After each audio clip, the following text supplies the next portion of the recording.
Justice साहब incline नज़र आए अतर मिनल्ला साहब के पॉइंट के ऊपर जो उन्होंने कल उठाया कि क्या असम्बलियों की तहलील आईनी थी या नहीं, इसके ऊपर भी 3 सवालों में चौथा सवाल ये ऐड कर दिया गया। क्या आपको मामला उस तरफ भी जाता हुआ दिखाई देता है? शायद असम्बलियाँ दोबारा बहाल होने के चांसेस भी आपको लगते हैं ऐसा हो सकता है? देखें जी, मेरी नज़र में वो सवाल तो उठाना जायज़ है और हक़ है अदालत का, कोई भी सवाल उठाए, लेकिन उसका जवाब एक ही हो सकता है और वो जवाब की तरफ ज़्यादा गौर करने की ज़रूरत है।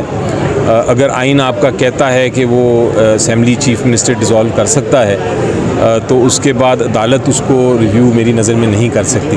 वो चीफ मिनिस्टर के पास ताकत है आइन में, या तो ताकत ना होती या आइन कुछ और कह रहा होता तो फिर जवाब इसका डिफरेंट हो सकता है। पार्टी कंटेम्प्ट का किसी पर एक्शन लें वही ले सकते हैं, कोई डिमांड नहीं कर सकता। लेकिन अगर वो एक्शन लेते हैं तो मुझे इतना यकीन है कि जो मरियम बीबी ने जो बातें की वो कंटेम्प्ट के मद में तो ज़रूर आती हैं। और आपके सामने माजी में बहुत सारी जजमेंट्स भी हैं, नाहल हाशमी की भी हैं और मुख्तलिफ़ और जजमेंट्स हैं जिसमें अदालत ने कंटेम्प्ट की प्रोसीडिंग्स इसी किस्म की स्टेटमेंट्स पे ली भी हैं, सज़ा भी दी है और फिर लोग नाअहल भी हुए हैं।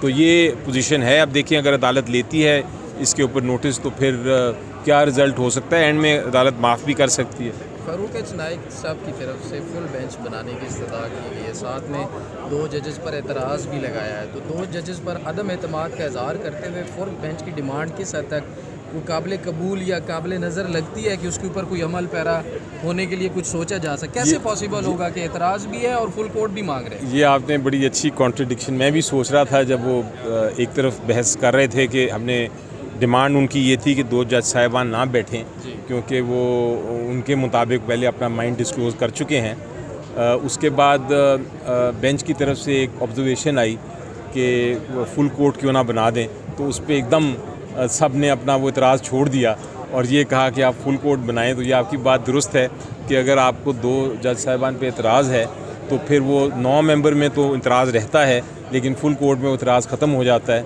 वो एक अजीब बात लगती है। क्या समझ रहे हो इसके पीछे क्या वजह हो सकती है? फुल कोर्ट की जो डिमांड किया जा रहा है क्या? देखिए जी, ये फुल कोर्ट का डिमांड की मुझे वाकई समझ नहीं आती क्योंकि हमारे जो आइन है उसके तहत अगर 3 मेंबर बेंच भी फ़ैसला करे वो भी फ़ैसला हर एक के ऊपर लागू होता है और बड़े बड़े फ़ैसले हैं जो 3 मेंबर ने भी किए हैं, 5 ने भी किए हैं, 7 ने भी किए हैं, 9 ने भी किए हैं, 11 ने भी किए हैं, फुल कोर्ट ने भी किए हैं। तो तादाद बढ़ाने से फ़र्क नहीं पड़ता क्योंकि इसमें सिर्फ तशरीह उन्हीं आर्टिकल्स की है।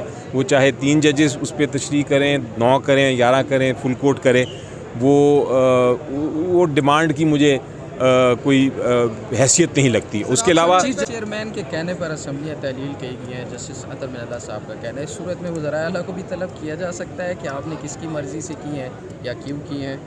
तलब करने की ज़रूरत नहीं है। वो तो स्टेटमेंट्स जो प्रेस में हैं उनकी चीफ मिनिस्टर की बड़ी क्लियर हैं कि मैंने अपनी मर्ज़ी से किया है। मुशावरत किसी से भी हो सकती है फ़ैसला लेने में। हम कोई भी फ़ैसला करते हैं हम मुशावरत करते हैं लेकिन फ़ैसला अल्टीमेटली अपना ही होता है। को बेंच से अलग नहीं हो जाना चाहिए, आप क्या कहते हैं? वो कंट्रोवर्शियल हो चुकी है। मैं कभी भी किसी कोर्ट के या जज के बारे में या बेंच के बारे में कोई तबसरा नहीं करता कि उनको रहना चाहिए या नहीं रहना चाहिए और यही पॉलिसी मैं अभी भी इख्तियार कर रहा हूँ। जज साहब की मर्ज़ी होती है वो करें या ना करें रिक्लूज़ अपने आप को।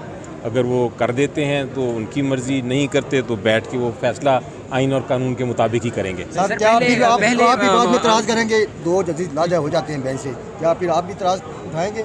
मैं नहीं उठाऊँगा। मैं किसी जज के ख़िलाफ़ कोई किस्म का, मेरे लिए हर जज जो है वो बराबर हैं जी और हर जज कॉम्पिटेंट हैं। सुप्रीम कोर्ट के जज हैं आफ्टर ऑल, वो इस जगह तक पहुँचे हैं सौदे तक जिस पे बड़े बड़े लोग माजी में पहुँचे हैं और उनका भी वही रुतबा है जो पहले जजेस का था और जो आने वाले जजेस का होगा। ये एक इंस्टीट्यूशन है, ये इसमें 1 जज या 2 जज का आप रेफरेंस दे के इस इंस्टीट्यूशन को ऊंचा या नीचे नहीं कर सकते। इंस्टीट्यूशन बहुत ऊंची है। कोई लोग तो